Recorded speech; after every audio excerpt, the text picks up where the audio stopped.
Hello everyone, welcome to this video. और ये video उन लोगों के लिए है जो यूपीएससी का ईपीएफओ एग्ज़ाम कुछ दिनों में देने वाले हैं। ये यूपीएससी का 2023 का ईपीएफओ एपीएफसी का पेपर है। और यहाँ हम देखेंगे कि ये जो इस तरीके के क्वेश्चंस हैं, है ना, ये आपके सामने 5 क्वेश्चंस है। ये 5 क्वेश्चन नहीं, 12 मार्क्स हैं।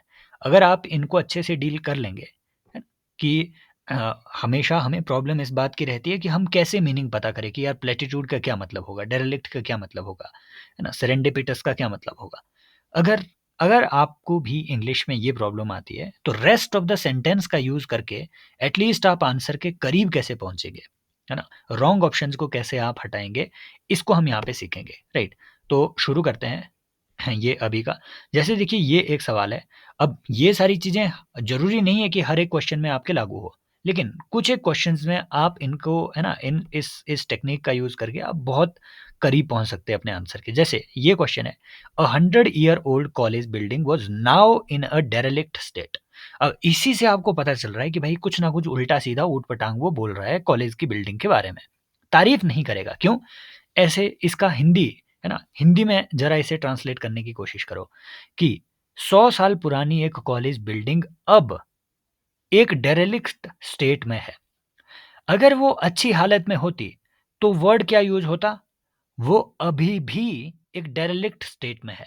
अगर डेरेलिक्ट का मतलब अच्छी स्टेट में होना होता तो अभी भी वर्ड यूज होता, क्योंकि 100 साल पहले की बात है। मेरी बात समझ रहे हो? तो यहाँ से आपको सेंस, यहीं से आपको ये क्लियर आइडिया लग रहा है कि डेरेलिक्ट का मतलब होगा कुछ ना कुछ ऊटपटांग उस बिल्डिंग में है ना, कुछ उल्टी बात उसके बारे में हो रही है। तो अब ऑप्शन देखो, प्रिजर्व्ड फॉर हिस्टोरिकल वैल्यू, नहीं। सेंसी ऊपर, है ना, क्वेश्चन की ये स्टेटमेंट की सेंसी बता रही है कि नहीं भैया, अच्छी हालत में तो नहीं है ना। अनसेफ फॉर ऑक्यूपेशन, आंसर हो सकता है ये। नेग्लेक्टेड और ब्रोकन डाउन हो सकता है, लेकिन रिटेनिंग इट्स ओरिजिनल ब्यूटी ना, तब नाउ की जगह क्या होता, है ना, स्टिल होता। Still retaining its original beauty. तो ये दो ऑप्शन आपने हटा दिए, आंसर इन दोनों में से ही एक है ना। तो डेरेलिक्ट का मतलब क्या होता है ना, कि ये आपके द्वारा नेग्लेक्ट कर दिया गया है। जरूरी नहीं है, देखो यहाँ से आप एक चीज और भी जो है निकाल सकते हैं। 100 साल पुरानी कॉलेज बिल्डिंग इतनी भी पुरानी नहीं होती है कि वो अनसेफ हो जाए ऑक्यूपेशन के लिए ही, कि भाई वहां पे, है ना, हाँ, कोई ऑक्यूपेशन अब नहीं होगा। भाई 400-400 साल पुरानी बिल्डिंग है, वो अभी भी चली हुई है। 100 साल पुरानी बिल्डिंग बहुत पुरानी नहीं होती है। हॉस्पिटल भी 100-100 साल पुराने हैं कई जगह।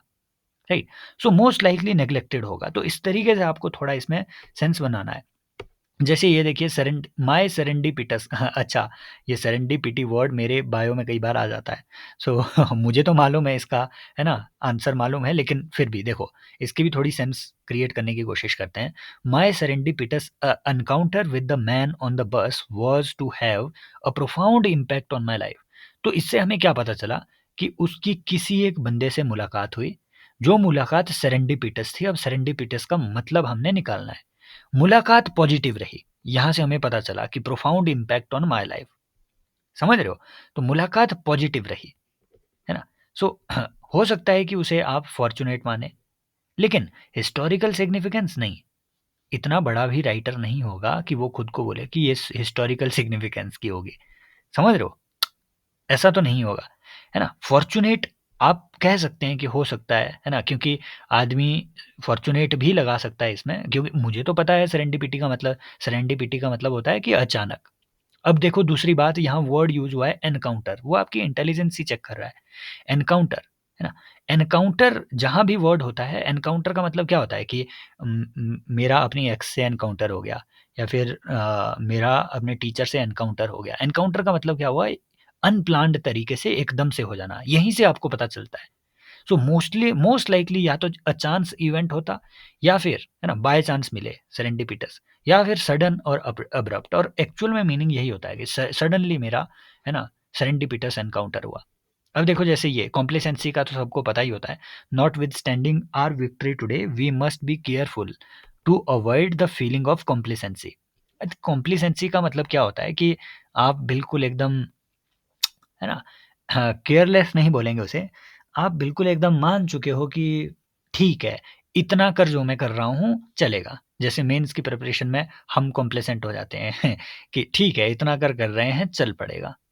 सो कॉम्प्लिसेंसी इज बेसिकली, है ना, it is not a defensive attitude. पता ही चल रहा है ना, कि भैया we must be careful to avoid feeling of complacency. तो डिफेंस को तो अवॉइड नहीं करेंगे, कॉम्प्लिसेंसी को इससे रिप्लेस करके देखो ना, कि we must be careful to avoid a feeling of defensive attitude ना।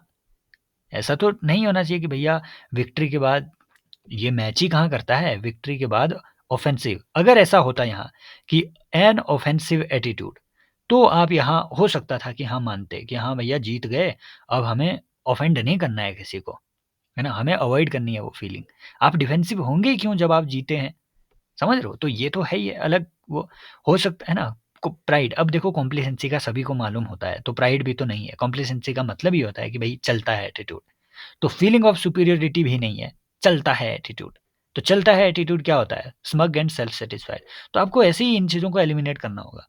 जैसे देखो यहाँ पे है, the judgement of beauty is based on the human capacity for disinterested pleasure in the natural world, है ना। देखो, judgement of beauty is based on human capacity, that means यहाँ पे डिसइंटरेस्टेड होना एक सुपीरियर कैपेसिटी बताई हुई है।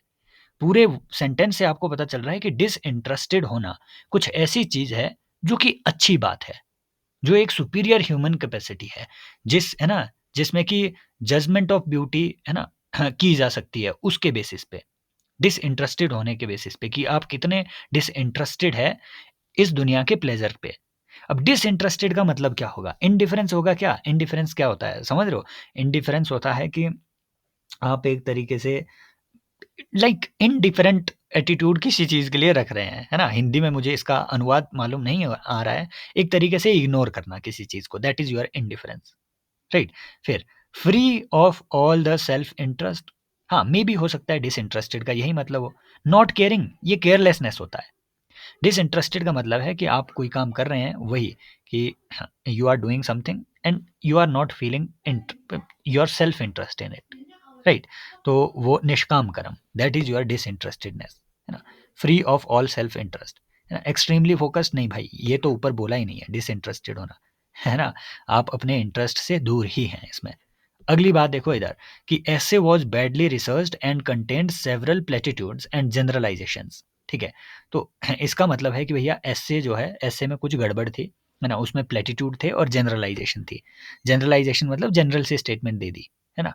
तो राइट, प्लेटिट्यूड्स का यहाँ से क्या मतलब निकलेगा? कुछ उल्टी ही होगी वो स्टेटमेंट भी, क्योंकि ऊपर से पता चल रहा है कि essay को भारी क्रिटिसाइज किया जा रहा है ना। तो जो भी यहाँ पे पॉजिटिव बात लिखी है, इनकरेक्ट स्टेटमेंट हो सकता है हो इसका प्लेटिट्यूड का मतलब, इम्प्रिसाइज कमेंट हो सकता है हो, ये भी हो, है ना।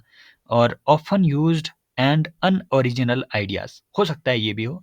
वेग सब्जेक्टिव, ये देखो चारों ही नेगेटिव है, तो हर जगह ये सारी चीज़ें अप्लाई नहीं होगी। चारों ही स्टेटमेंट्स जो है वो, है ना, इसमें नेगेटिव है। प्लेटिट्यूड्स का, एक मिनट, प्लेटिट्यूड्स का क्या मीनिंग होगा, एक minute, let me search it. Often used many time, हाँ, तो ये है often used and unoriginal ideas, platitudes, ठीक है। तो लेकिन देखो हर चीज़ में ये चीज़ अप्लाई नहीं होगी, लेकिन जैसे ये सारे क्वेश्चंस है, 3-4 क्वेश्चंस है, इसमें एटलीस्ट आप आंसर के काफ़ी करीब पहुंच जाएंगे अगर इस तरीके से चीज़ों को पढ़ेंगे, और काफ़ी कम टाइम में। देखो ये 5 क्वेश्चंस थे, हमने आई थिंक 8 मिनट में, 8 भी नहीं लगे, 7 मिनट में ये 5 के 5 इसमें कर दिए, है ना, क्योंकि मुझे एक्सप्लेन करना पड़ा। आप तो इसे 4 मिनट में कर लेंगे, 4 मिनट में 5 क्वेश्चन डन, है ना। 3-4 मिनट में 5 क्वेश्चंस डन, इनमें से 3 ठीक कर लो, इतने ही होते हैं, है ना। ऐसा मत समझना कि आप एक्सपर्ट हैं और बहुत बढ़िया हो जाएगा, नहीं नहीं, इतने ही होंगे आपके ठीक। इनमें सबसे ज़्यादा हाई प्रोबेबिलिटी होती है गलत होने की, है ना, क्योंकि देखो मैंने बिना प्रिपरेशन के वो एग्ज़ाम निकाले हैं जिसमें ये चीज़, है ना, ये चीज़ें आती हैं, है ना। इंग्लिश बहुतों की फंसती है ना। मैंने 3-4 बार सीडीएस का एग्ज़ाम निकाला है, 4 बार, तो मैंने उसके लिए कभी कुछ भी प्रिपेयर नहीं किया। जीएस में भी ठीक से नंबर आ जाते थे, लेकिन इंग्लिश में बिना प्रिपरेशन के भी मेरे ठीक आ जाते थे। तो मुझे मालूम है ये चीज़ें कि कैसे इन चीज़ों पे, है ना, काम किया जाता है। ये है, लेकिन इस पे आपको फुल मार्क्स लाने हैं। जो है ना पैसेज है, इस पे आपको फुल मार्क्स लाने हैं। इन चीज़ों में भी आपके हो सकता है थोड़े कम नंबर आए, क्योंकि आपको सिनोनिम वगैरह इसमें पूछे जाते हैं, है ना। और इसमें आपको फुल मार्क्स लाने हैं, इसमें भी आपको फुल मार्क्स लाने हैं। अगली वीडियो में इसी पे लाऊंगा कि आपको रीअरेंज कैसे करना है सेंटेंस। तो 2 चीज़ें ऐसी है जिसमें आपको फुल मार्क्स लाने हैं, 2 चीज़ें ऐसी है जिसमें आप अगर 10 में से लगभग लगभग राइट, 7 क्वेश्चन ठीक कर पाएँ, 6-7 क्वेश्चन ठीक कर पाएँ तो 16-17 इतने ही होंगे आपके 20 में से ठीक।